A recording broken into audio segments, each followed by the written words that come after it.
Gênesis capítulo 38. Aconteceu por esse tempo que Judá se apartou de seus irmãos e se hospedou na casa de um adulamita chamado Hira. Ali viu Judá a filha de um cananeu chamado Sua. Ele a tomou por mulher e a possuiu. E ela concebeu e deu à luz um filho, e o pai lhe chamou Tornou a conceber e deu à luz um filho. A este deu a mãe o nome de Onã. Continuou ainda e deu à luz outro filho, cujo nome foi Selá. Ela estava em Quezibe quando o teve. Judá, pois, tomou esposa para o seu primogênito. O nome dela era Tamar. Porém, o primogênito de Judá era perverso perante o Senhor, pelo que o Senhor o fez morrer. Então disse Judá a Onã: possui a mulher de teu irmão, cumpre o levirato, e suscita descendência teu irmão.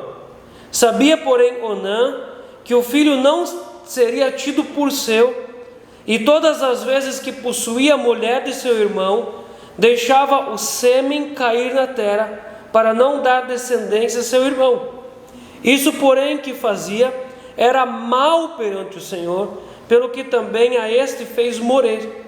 Então disse Judá a Tamar, sua nora: permanece viúva em casa de teu pai, até que Selá, meu filho, vinha a ser homem. Pois disse: para que não mora também este, como seus irmãos. Assim Tamar se foi passando a residir em casa de seu pai. No correr do tempo, morreu a filha de Suá, mulher de Judá. E consolado, Judá subiu aos tosqueadores de suas ovelhas em Timná, ele e seu amigo Hirá, o adulamita, e comunicaram a Tamar: eis que o teu sogro sobe a Timná para tosquear as ovelhas. Então ela despiu as vestes de sua viuvez e cobriu-se com o véu, se disfarçou e se assentou à entrada de Enaim, no caminho de Timná, pois via que Selá já era homem, e ela não lhe fora dada por mulher. Vendo a Judá, teve-a por meretriz, pois ela havia coberto o rosto. Então se dirigiu a ela no caminho e lhe disse: vem, deixa-me possuir-te, porque não sabia que era sua nora. Ela respondeu: que me darás para coabitares comigo?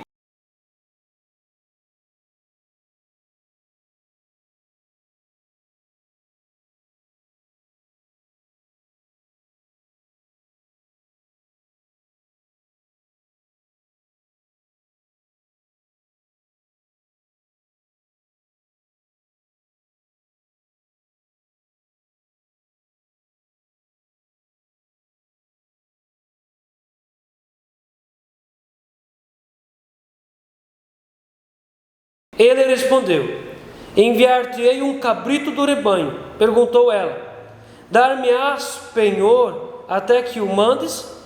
Respondeu ele: que senhor te darei? Ela disse: o teu selo, o teu cordão e o cajado que seguras. Ele, pois, nos deu e a possuiu, e ela concebeu dele. Levantou-se ela e se foi. Tirou de sobre si o véu e tornou as vestes da sua viuvez. Então enviou Judá o cabrito por mão do adulamita, seu amigo, para reaver o penhor da mão da mulher, porém não o encontrou. Então perguntou aos homens daquele lugar: onde está a prostituta cultual que se achava junto ao caminho de Enaim? Responderam: aqui não esteve meretriz nenhuma. Tendo voltado a Judá, disse: não a encontrei.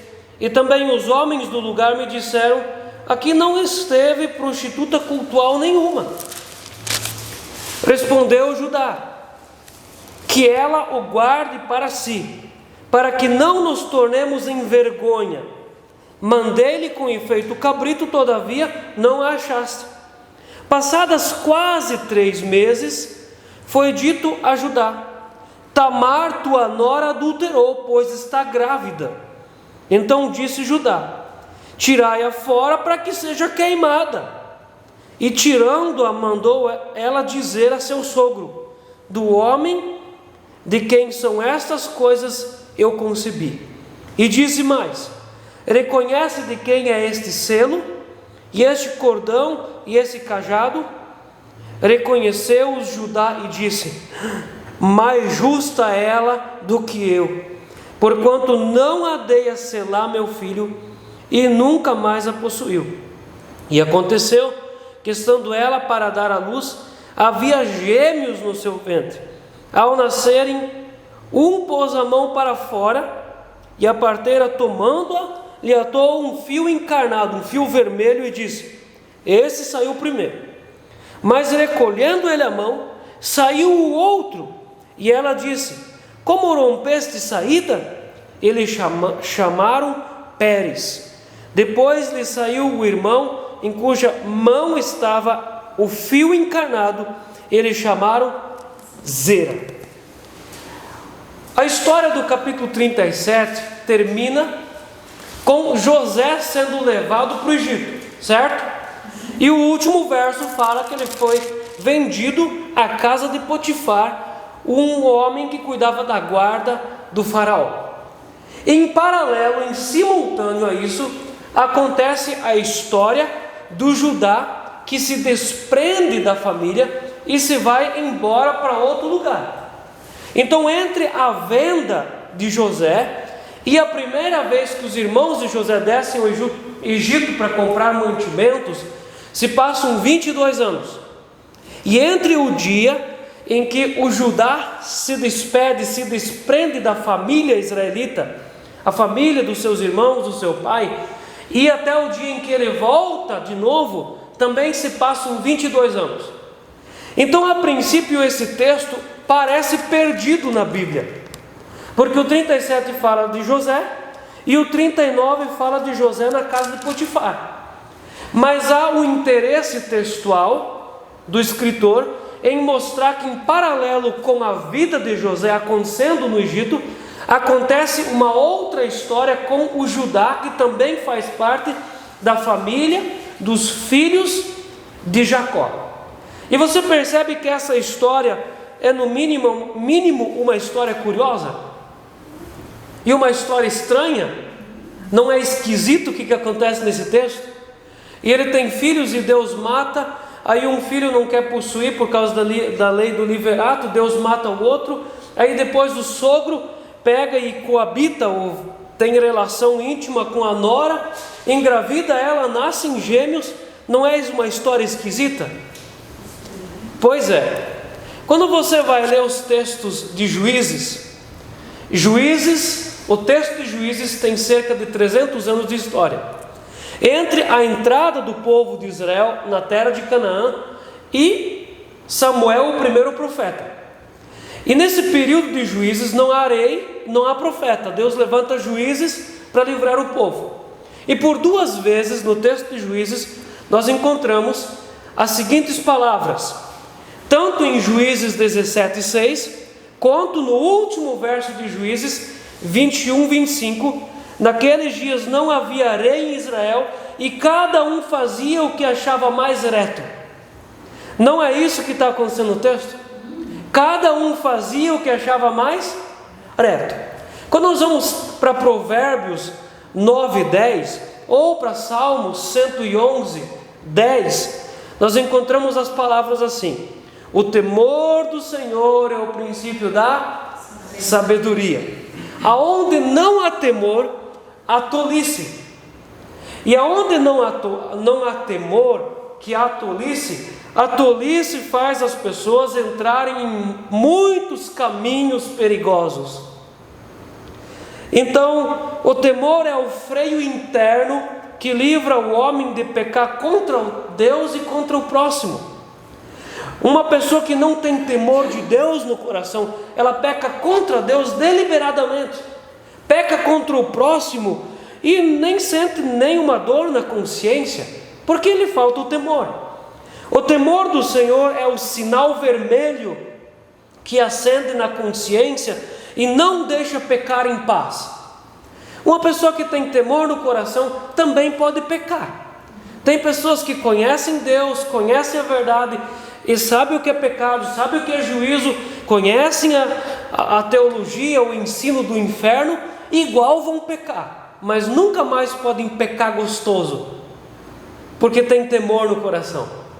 Antes a pessoa pecava e ainda podia ficar em paz, mas depois que ela tem temor no coração, ela nunca mais vai pecar gostoso. Ela vai pecar e ela vai sentir dor depois daquilo. Então nós temos a seguinte conta: sabedoria igual temor que gera verdade. Vamos falar junto?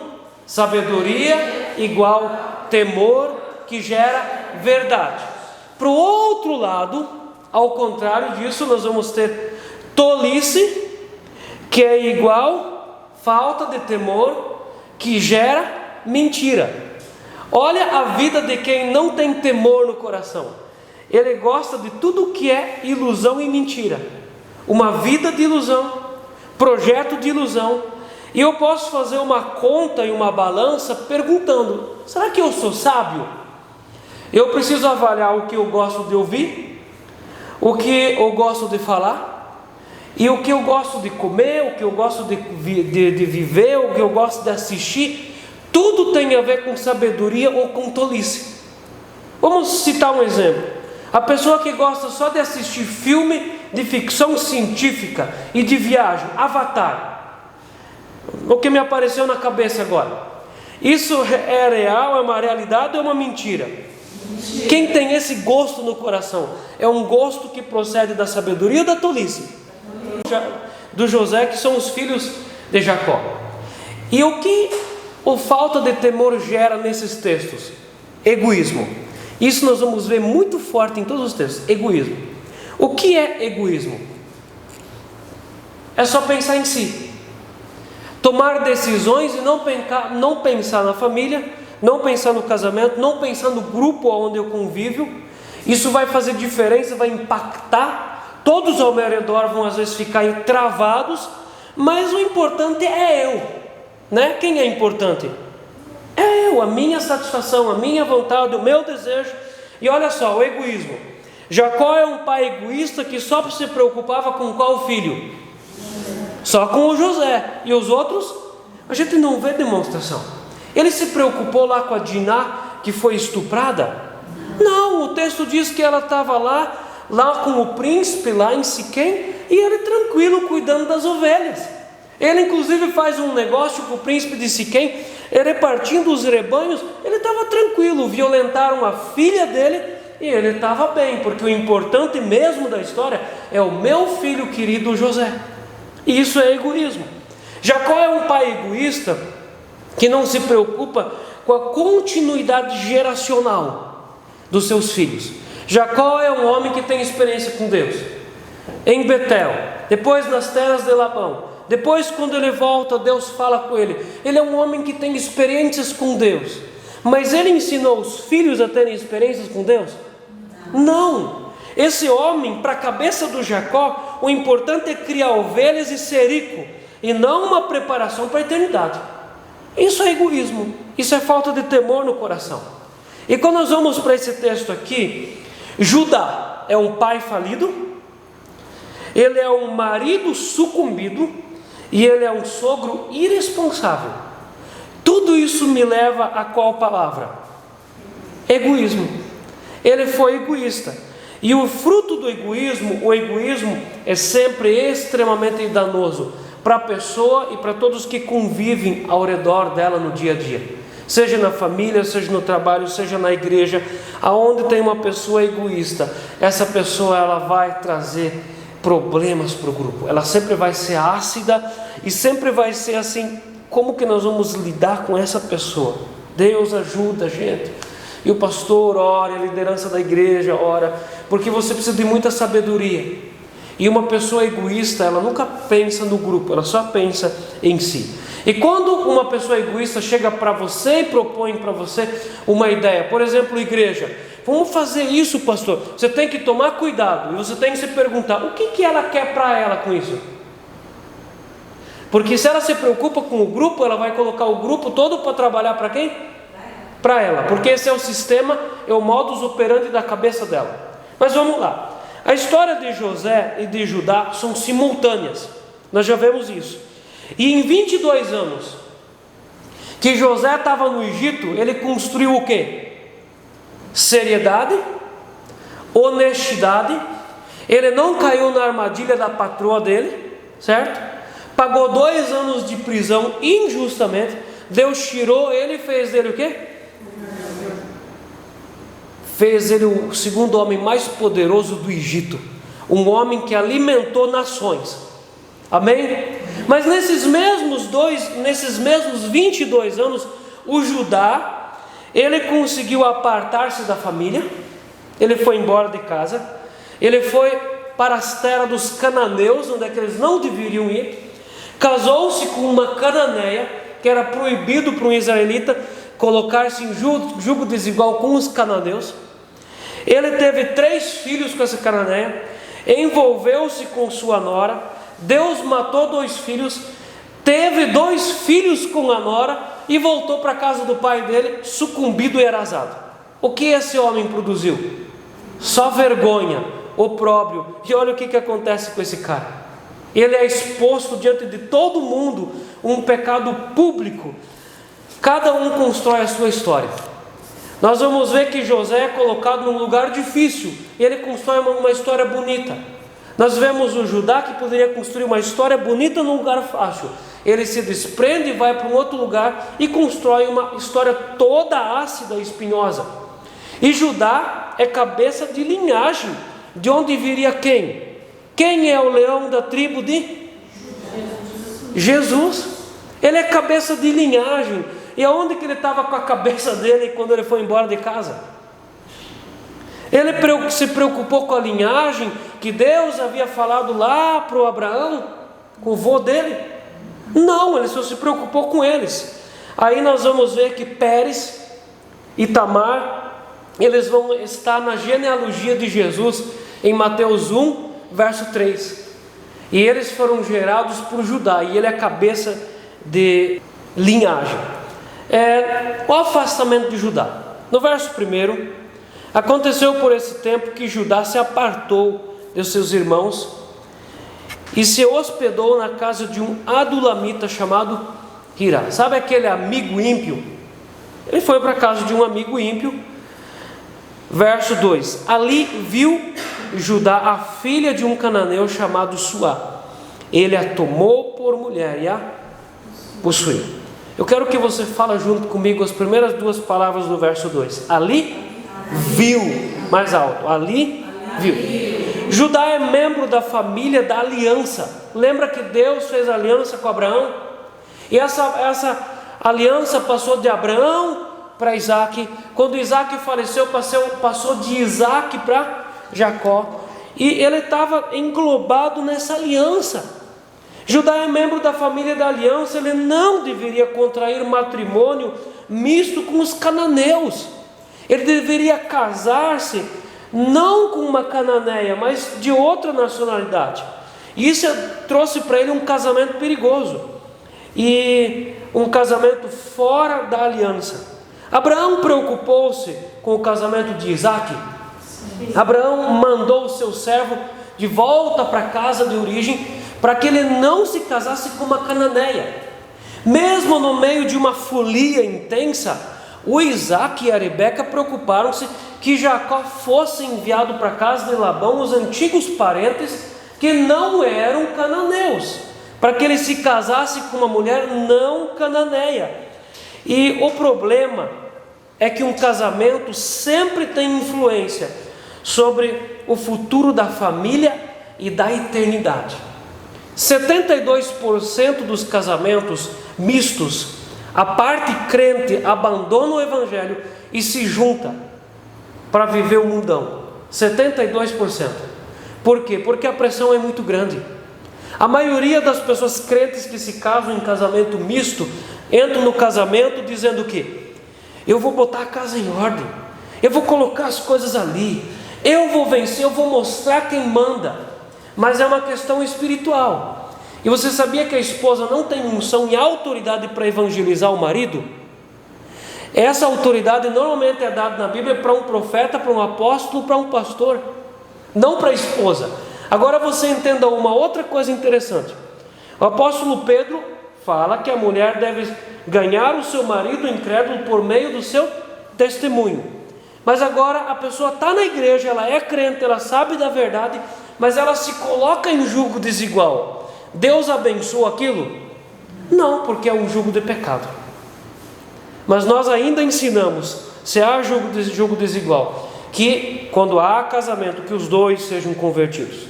Porque às vezes pode haver, a menina namora com um guri que não é crente, ou menina crente namora guri que não é crente. Como que nós vamos proibir? Não tem proibição. Então a gente aconselha então que pelo menos resolva a questão espiritual antes de entrar num casamento. Amém? Você lembra que Sansão perdeu a vida e o ministério por causa de um casamento de julgo desigual? Ele era ungido do ventre. Lembra que ele se mexia dentro do ventre e Deus ungiu ele no ventre da mãe? Esse homem, ele nasceu para ser um grande homem em Israel, um grande livrador, um grande juiz. Mas ele colocou a vida a perder, colocou o ministério a perder por causa de casamento misto. Um homem com tanta autoridade, nenhum outro teve tanta força como Sansão. Mas ele caiu nas mãos de Dalila, porque antes ele tinha caído em pecado. O casamento de Judá fora da aliança colocou em risco a semente de onde deveria proceder o Messias. E se Deus não entrasse em providência, nós nem saberíamos hoje quem era Judá. Mas Deus entrou em providência. Do verso 3 ao verso 11, esse casamento fora da aliança produziu filhos. O verso 3: e ela concebeu e deu à luz um filho, e o pai lhe chamou Er. Verso 4: tornou a conceber e deu à luz um filho. A este deu a mãe o nome de Onã. Continuou ainda e deu à luz outro filho, cujo nome foi Selá. Ela estava em Quezibe quando o teve. Judá, pois, tomou por esposa para Er, o filho mais velho, o primogênito, uma esposa, e o nome dela era Tamar. Suscitou filhos: Er, Onã e Selá. Deu 3 filhos desse casamento. O que aconteceu com o primeiro filho?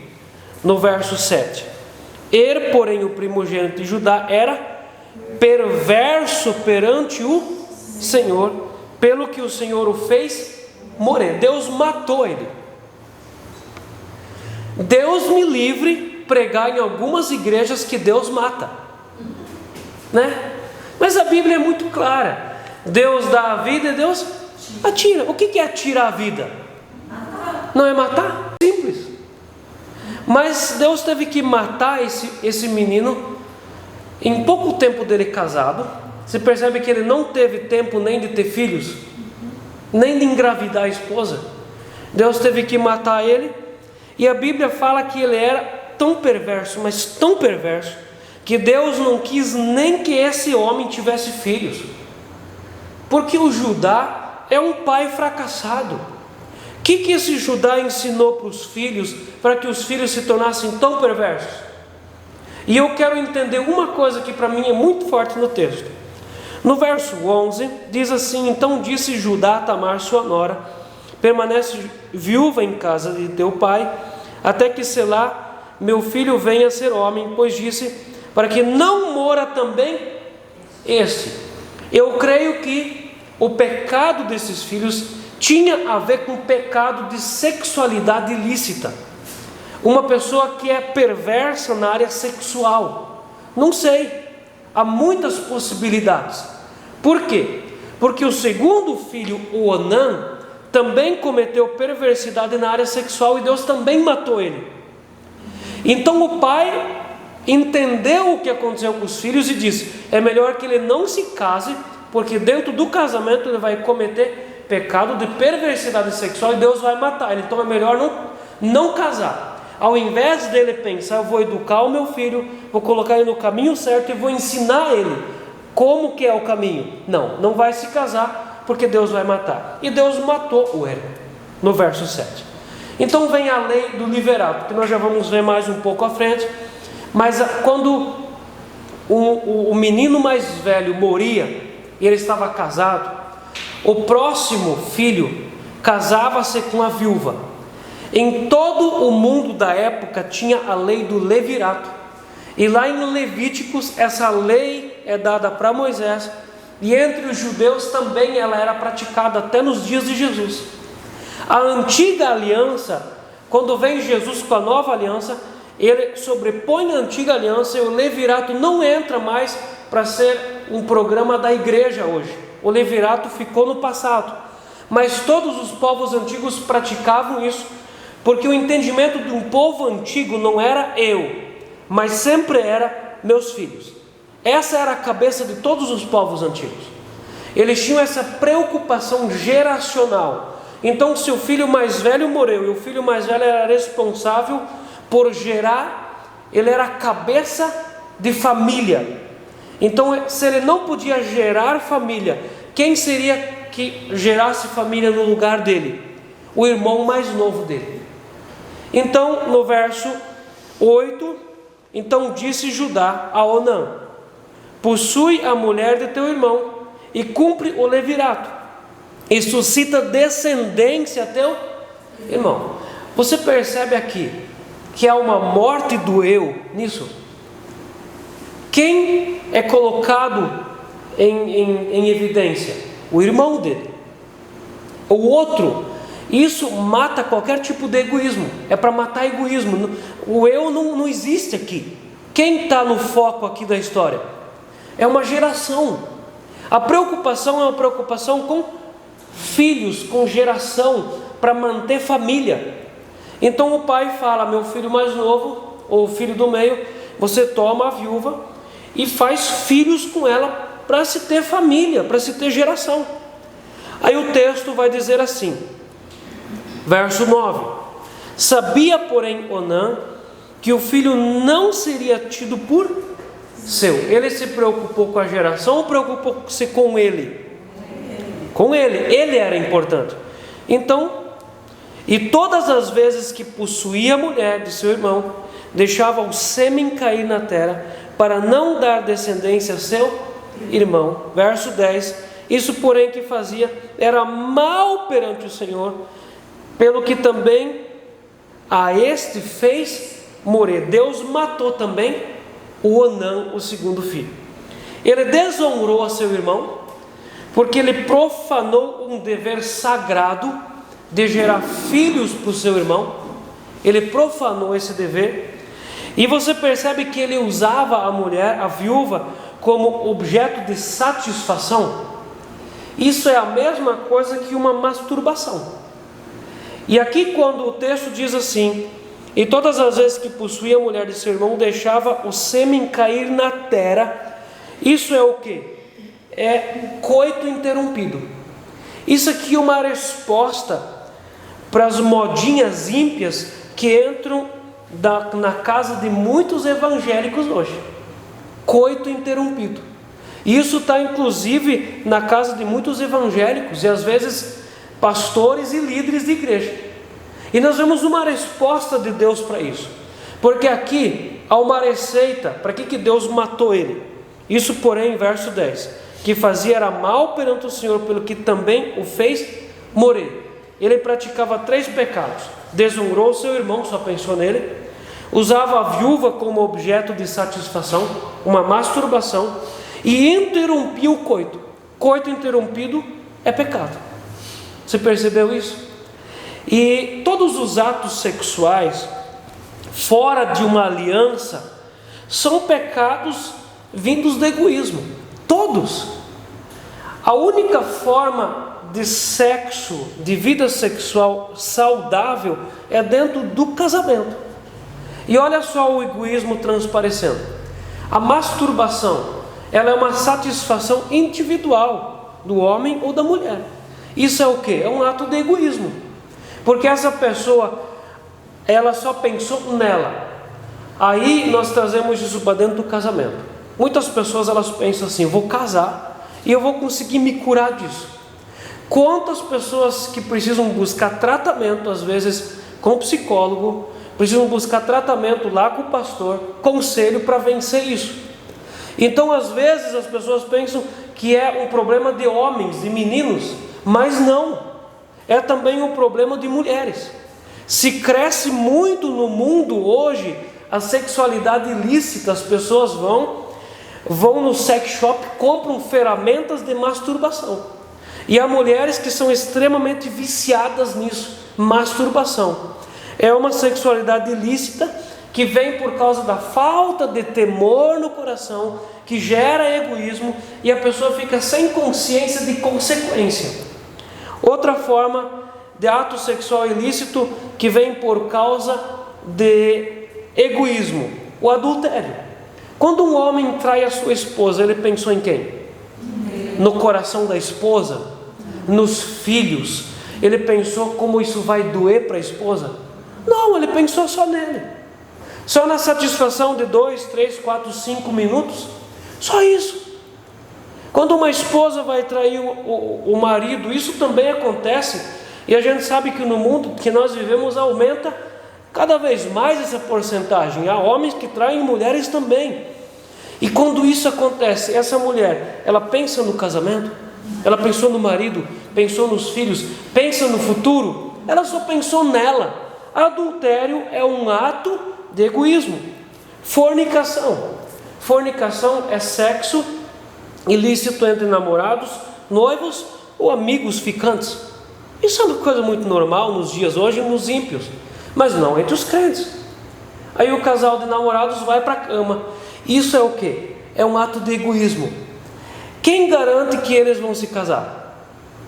Ninguém. Então quando eles têm a relação sexual, eles pensam no futuro cônjuge, um dia que vão se casar? Não, eles não foram dados em casamento ainda. Então eles pensam no pai e na mãe que durante tantos anos os cuidaram para preservar a virgindade? Não, é totalmente um ato de puro egoísmo. Eles só pensam neles naquele momento, no prazer deles. Pornografia. Olha como tem crescido. Esses dias eu vi um pastor falando sobre o alto número de pastores nos Estados Unidos que são viciados em pornografia. Imagina quantos jovens, tanto homens como mulheres, meninos e meninas, viciados em pornografia. O mercado de pornografia cresce muito. Por quê? Porque alguém patrocina. Alguém assina canal e é membro daquele canal e paga por mês, e isso é patrocinado por isso. E pornografia não é só entre solteiros, é entre casados, entre homens e mulheres. Isso é um ato de egoísmo. Toda sexualidade ilícita é um ato do quê? De egoísmo. E nós vemos que o Judá é egocêntrico, os filhos são egocêntricos, e tudo isso coopera para toda essa família entrar em que tipo de caminho? O caminho do egoísmo. Aí nós vamos ver que tem ainda um terceiro filho nessa história. O Selá, a Bíblia não fala nada, o autor não tem detalhes. A única coisa que tem aqui que ele aparece no verso 11, ainda solteiro. A Bíblia não fala se ele se casou um dia ou se teve geração, não fala. Mas tudo leva a crer que o Selá também segue nessa esteira reprovável dessa família que vive longe de Deus. E olha só que um contraste. Quando os filhos do Judá, Deus mata eles. A gente vê no texto o Judá chorando, o Judá de luto. Os filhos estão mortos, ele vai sepultar eles. Ele não tem luto nenhum. Que tipo de pai que não chora pela morte dos filhos? Um pai que não tem nenhuma preocupação geracional. Mas o contraste está: os irmãos vendem o José para o Egito. O Jacó chora o José? Ele acredita que o José estava morto, mesmo ele vivo, ele se nega a se consolar. É um contraste muito diferente entre um pai e o outro pai que não se deixa consolar porque um filho é importante. No verso 11, ou do 6 ao 11, mas principalmente no 11, aqui um levirato frustrado.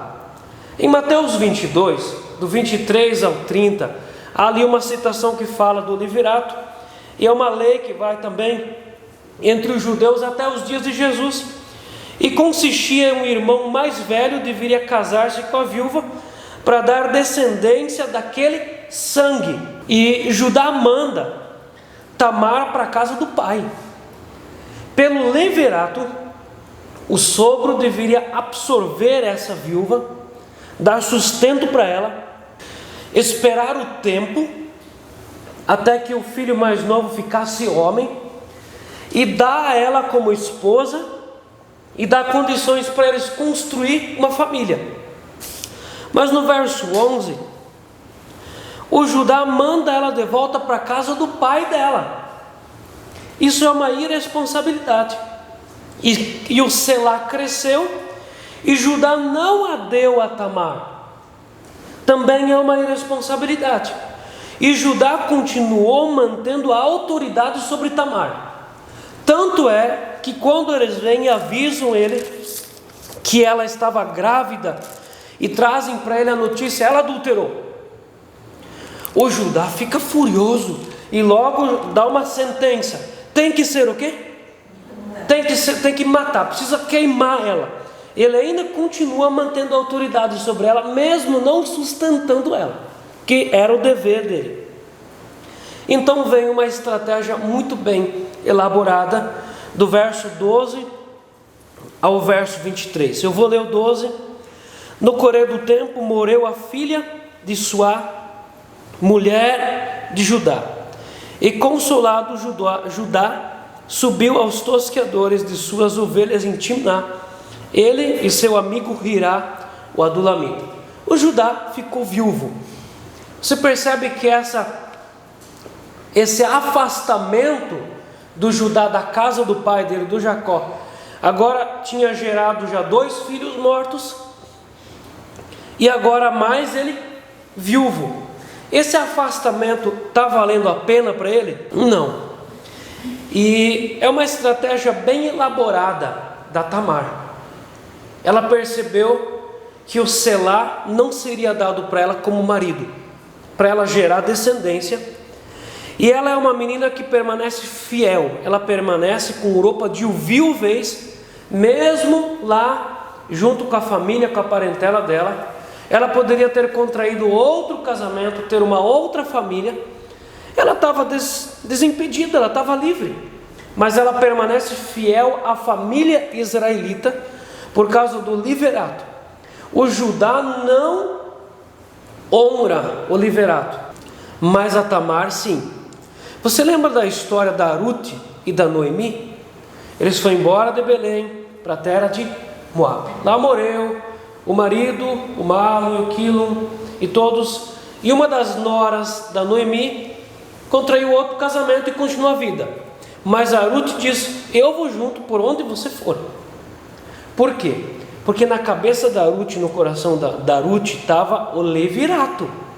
Ela tinha compromisso com a sogra dela. Tanto é que em um dos textos de Ruth, a Noemi diz assim: você acha que eu ainda tenho idade para engravidar e dar um filho para você? Eu não tenho. Ela dizendo da idade dela. Mas a Ruth segue igual ela, porque ela tem compromisso do levirato. Mas o Judá não teve. Então Tamar percebeu os anos passarem e temeu ficar sem descendência. No verso 14, na última parte, pois via que Selá já era homem e ela não lhe fora dada por mulher. Então ela precisava tomar alguma providência. Judá tinha ficado viúvo. Tamar tirou as vestes de sua viuvez, no verso 13, e comunicaram a Tamar: eis que o teu sogro sobe a Timná para tosquear as ovelhas. O verso 15, E ela sentou-se à beira do caminho como uma prostituta. E naquele tempo as prostitutas elas usavam uma túnica, que o texto aqui chama de véu. Mas era uma túnica que cobria o rosto, mas todo mundo sabia o que ela fazia. Ninguém sabia quem estava debaixo daquela túnica, mas todos sabiam o trabalho dessa mulher e entendiam que ela era meretriz. E ela tirou as vestes da viuvez, colocou essa túnica de meretriz, e Judá é atraído pelos olhos. No verso 2, ali viu, ele é atraído pelos olhos com a primeira esposa dele. E no verso 15, vendo-a, Judá, ele ficou atraído por ela, ele se atraiu por ela pelos olhos. E há fatos similares. Jacó usou uma túnica para enganar o pai? Sim. Você lembra que os irmãos de José usaram uma túnica também para enganar o pai? A túnica, suposta túnica de José, ensanguentada, mas uma túnica usada para enganar o pai. Tamar usou um véu, uma túnica para enganar Judá. Você lembra que Judá espreitou, ele ajudou a espreitar o José, para pegar o José e colocar ele num poço? E Tamar pegou o sogro também por uma armadilha. Ela armou uma armadilha. E você lembra que o José perdeu a túnica em uma armadilha, mas não caiu na armadilha? Nós vemos várias vezes aqui túnicas nessas histórias. E no verso 16, então se dirigiu a ela no caminho e lhe disse: vem, deixa-me possuir-te, porque não sabia que era sua nora. Ela respondeu: que me darás para coabitares comigo? Aqui a palavra bíblica usa aqui um termo muito chique, disfarçado, coabitares. E ele que pediu para se deitar com ela. E Judá é um homem carnal, guiado pelos olhos e pela luxúria, e ele age baseado na torrente da paixão. Aonde tudo entra um homem ou uma mulher que não tem temor no coração? Uma pessoa sem temor no coração, eles se enfiam em um monte de armadilhas. E não precisa nem do diabo para destruir a vida da pessoa. Ela sozinha se destrói, por causa da falta de temor que gera tolice. E no verso 16, Tamar estabelece condições. O que você vai me pagar por eu deitar com você? Verso 17, ele respondeu: enviar-te-ei um cabrito do rebanho. Perguntou ela: dar-me-ás penhor até que eu o mandes? A Bíblia é sempre econômica em detalhes por dois motivos. O escritor bíblico ela sempre aposta na nossa inteligência e ele sempre crê na nossa observação. Nós sabemos que uma porcentagem muito pequena de gravidez acontece em uma vez só. Há uma necessidade de um ciclo se cumprir para que aconteça uma gravidez. Um casal que quer engravidar, durante vários ciclos eles tentam. Então a Bíblia é econômica nos detalhes, mas eu creio que ele ficou com essa menina, com a Tamar, durante um ciclo ali. A Bíblia diz que foi uma vez, não especifica, mas eu creio que foi um ciclo, porque ela engravidou. E ela pediu aqui que ele penhorasse alguma coisa, porque ele não tinha dinheiro para pagar ela.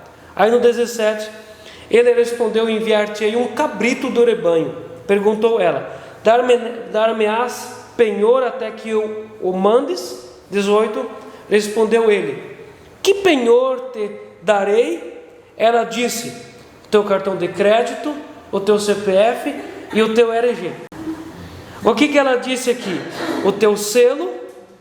Ele era um empresário, ele era criador de ovelhas, provavelmente ele tinha um selo, ele imprimia algo, tipo dinheiro que valesse, o selo dele tinha valor, o selo dele, que era a identidade, o teu cordão, que também fazia parte da identidade de um homem nesse período da antiguidade, e também significava a autoridade dele, e o cajado significava honra, significava autoridade, e ele deixou ali tudo aos pés dela: o selo, que é os valores, a autoridade e a honra, ele deixou ali penhorado. Uma pessoa sem temor no coração faz besteiras, e ele entrou aqui numa armadilha. E depois, o teu selo, o teu cordão e o cajado que seguras, ele, pois, lhes deu e a possuiu. Você percebe que de novo a Bíblia diz: e a possuiu? E ela concebeu dele. Você consegue entender que eu consigo provar por meio dessas palavras que ele ficou um ciclo com ela? Todo um ciclo fértil ele ficou com ela. Meus irmãos, e o tempo passou. No verso 19, levantou-se ela e se foi, tirou de sobre si o véu e tornou as vestes da sua viuvez. Ela contou para todas as amigas o projeto dela? Ela tinha um projeto de engravidar, certo? Certo. Mas ela contou para todas as amigas, para a mãe, para todo mundo no WhatsApp. Lembra que no culto passado nós falamos: se você tem um projeto, fecha a boca. Então essa menina, dá para tirar o chapéu para ela? Ela fica em silêncio, volta para casa, coloca as vestes da viuvez.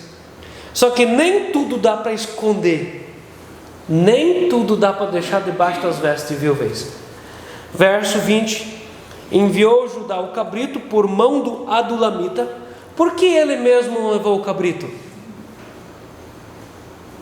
Porque ele estava preocupado com a reputação, porque vai que alguém me vê no bordel, vai que alguém me vê lá na casa das tias. Então, meu amigo, você pode ir por mim e levar o cabrito lá? Verso 21, então perguntou aos homens daquele lugar: onde está a prostituta cultual que se achava junto ao caminho de Enaim? Responderam: aqui não esteve meretriz nenhuma. 22, tendo voltado a Judá, disse: não a encontrei. Também aos homens do lugar me disseram: aqui não esteve prostituta cultual nenhuma. Aí o 23, respondeu Judá: que ela o guarde para si. Tomara que nunca alguém vê o meu bordão e o meu cajado e o meu valor e o seu. Tomara que ela guarde e esconde isso. E o texto ainda diz assim: para que não nos tornemos em... Olha como é que esse homem é sutil. Quem se deitou lá com a menina? O texto aqui, tornemos, é o que? Nós. Mas só ele se deitou. Ele já colocou o amigo dele junto na história. Nos tornemos em opróbrio. A palavra opróbrio significa em vergonha. Ele estava preocupado com a reputação dele. Quantas pessoas fazem besteira e depois elas se preocupam: e se alguém ficar sabendo? A falta de temor gera isso. Isso gera aflição. Tomara que ninguém fique sabendo. Aí a pergunta: dá para esconder algo desse tamanho para sempre? Não. Aí acontece o 24. Passados quase 3 meses, a barriga cresceu. Não tinha mais como esconder a gravidez, porque quantas crianças tinha nesse ventre? 2. Então, com 3 meses, já estava aparecendo o tamanho da barriga de 7 meses de uma gravidez normal. Não tinha mais como esconder. Foi dito a Judá: Tamar, tua nora, adulterou, pois está grávida. Olha a notícia que foi levado para o Judá: ela adulterou. Já colocaram uma sentença: ela adulterou. Tamar, tua nora, adulterou, pois está grávida. Imediatamente um juízo é estabelecido no final do 24. Então disse Judá: tirai-a fora, para que seja queima. Tem que queimar ela, tem que matar, porque ela foi infiel. Verso 25: em tirando-a, você percebe que eles já estavam levando ela para matar ela. A Bíblia também é econômica em detalhes, mas nós podemos imaginar por meio daquela história lá em João, da mulher que eles trouxeram, que eles disseram que foi pega em adultério, o tumulto que eles geraram, e aquilo deve ter trazido, eles devem ter feito um tumulto por causa disso, porque uma mulher na antiguidade não podia pecar de jeito e maneira, então aquilo gerou um tumulto, e eles já tinham pego ela pelos braços e os pés, eles iam queimar ela fora da cidade. Em tirando-a, mandou ela dizer a seu sogro: do homem de quem são estas coisas eu concebi. É ou não é uma bomba? Que bomba! Mas eu de novo tiro o chapéu para essa menina. Ela aguentou até o último minuto e depois ela deu uma cartada de mestre. Ela foi muito inteligente. Eu não estou aqui apoiando o pecado de ninguém, mas que ela foi esperta, ela foi. E sangue frio, inteligente, e tudo vem à tona. Tudo vem à tona. E ela mostra o selo, o bordão e o cajado. Será que as pessoas conheciam de quem era aquele selo? Sabiam de quem era o bordão? Não era qualquer bordão, não era qualquer cajado. As pessoas sabiam. E aquilo veio à tona, ela mostrou para todo mundo.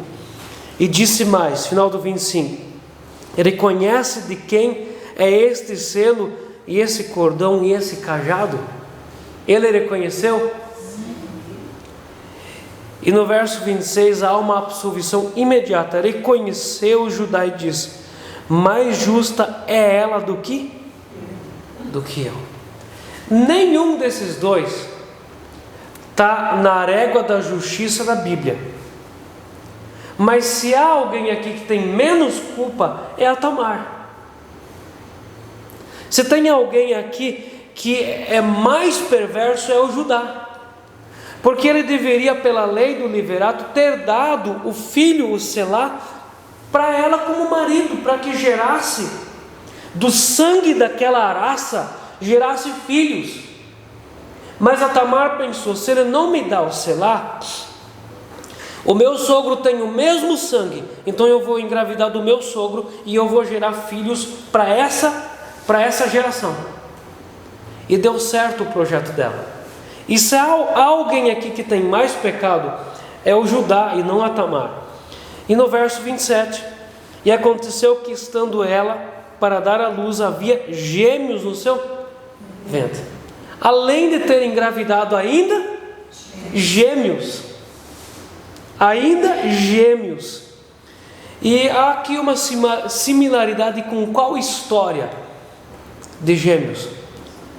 Com Esaú e Jacó. E há uma similaridade muito grande aqui. A Bíblia diz que o Esaú recebeu o nome de Esaú porque ele tinha pelos vermelhos. Ele era peludo. E depois o Esaú comeu lá um cozido vermelho. Há muita coisa na história que tem a ver com o vermelho.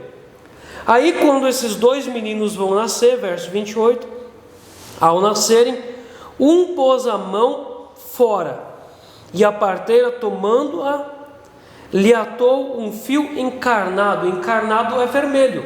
E diz: esse saiu primeiro. Mas recolhendo ele a mão, ele voltou de volta. Isso aqui parece um filme, né? Parece um filme, mas recolhendo ele a mão, saiu o outro, e ela disse: como rompeste a saída? Como você agora veio o outro? Eles chamaram Pérez. E aquele que ia nascer primeiro, nasceu por segundo. E aquele que deveria ser o segundo, nasceu por primeiro. E o mais jovem substitui o mais velho, como na história de Esaú e do Jacó. Aquele que deveria ser o mais velho, depois perdeu a primogenitura, e o mais jovem substitui o mais velho. Em ambos, aquele que perde a primogenitura tem algo a ver com o vermelho. E Pérez significa que rompe a saída. E ele é da geração de Davi. Quando nós olhamos em Mateus 1, o Pérez está na genealogia de Jesus. Quando nós lemos o livro de Ruth, no final de Ruth tem lá uma genealogia. E nessa genealogia não aparece o Judá, aparece o Pérez. E o Pérez está na genealogia de Jesus. Nessa história, nós conseguimos aprender algumas coisas. Verso 30: depois lhe saiu o irmão em cuja mão estava o fio encarnado, e lhe chamaram Zera. Dá para a gente aprender algumas coisas aqui?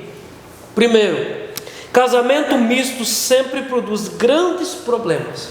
Sempre, sempre, sempre. Jugo desigual é uma tristeza para as duas pessoas, e principalmente para a parte crente que se coloca em jugo desigual com um incrédulo. E jugo desigual significa embrochar dois animais debaixo de uma canga que são diferentes. Normalmente se coloca debaixo de uma canga uma vaca de um lado e a vaca do outro, ou um boi de um lado e o boi de outro. E um jugo desigual significa embrochar um cavalo e um porco na mesma canga. Isso significa embrochar num lado da canga um boi e do outro um cabrito. É jugo desigual. Vai ter a mesma força? Vai puxar para o mesmo lado? Vai ter a mesma vontade? Não, é jugo desigual. E não adianta teimar com as escrituras. Jugo desigual sempre produz grandes problemas. Segunda coisa que nós aprendemos aqui: um pai precisa ter responsabilidade geracional.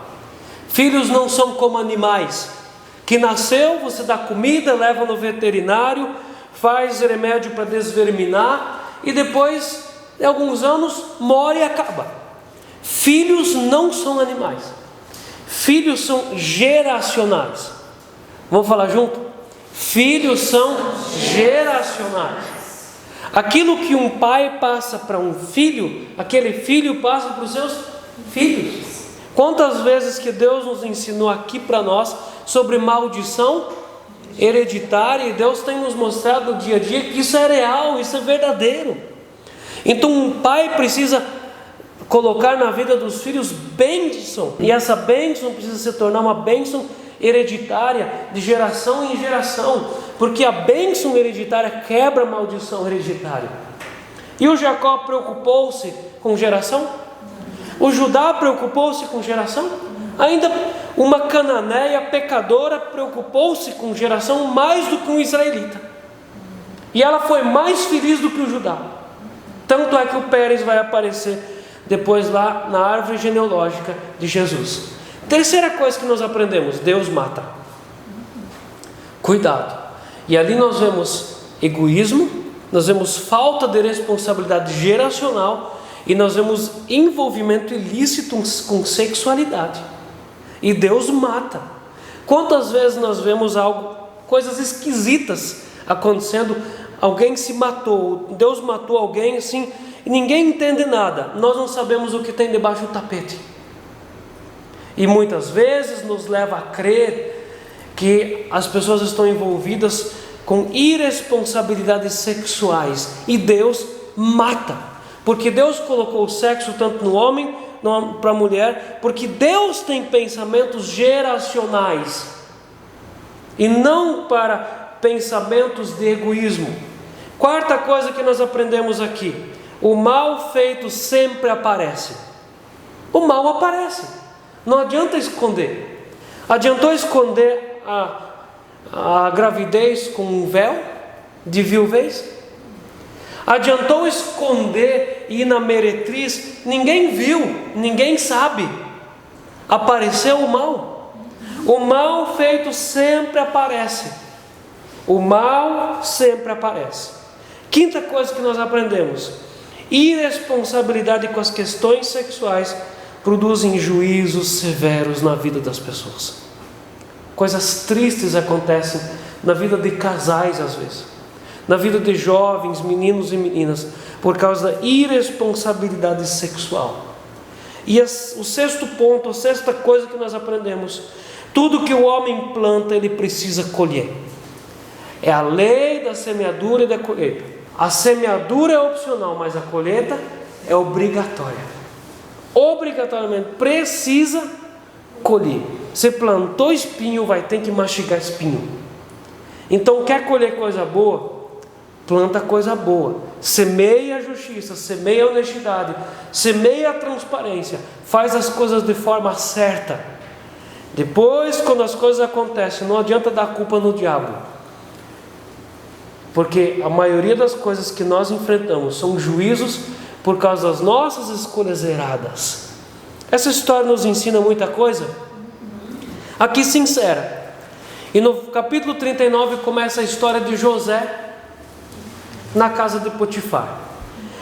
O Judá volta para sua casa, viúvo, 2 filhos mortos, engravidou a nora. Como ele explica isso para o pai?